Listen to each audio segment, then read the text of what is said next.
Ola, chámome Irene Iglesias Domínguez. Hoxe vouvos falar dun libro chamado Palabras de caramelo. Cory é un neno saharaui de 8 anos que vive nun pobo de refuxiados. El é xordomudo e sabe o que lle di a xente polos movementos da boca. No seu colexio enséñanlle a ler e a escribir.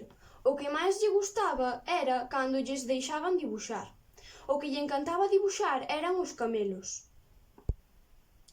Un día, ao volver do colexio, foi ás cortes do seu tío, coma sempre, pero levouse unha gran sorpresa.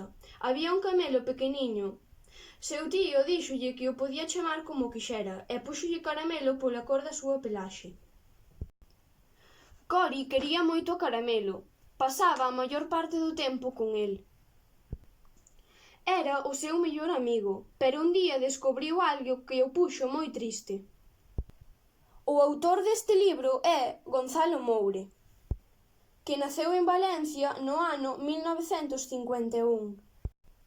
É un escritor español dedicado á literatura xuvenil. Tamén foi periodista, guionista e publicista.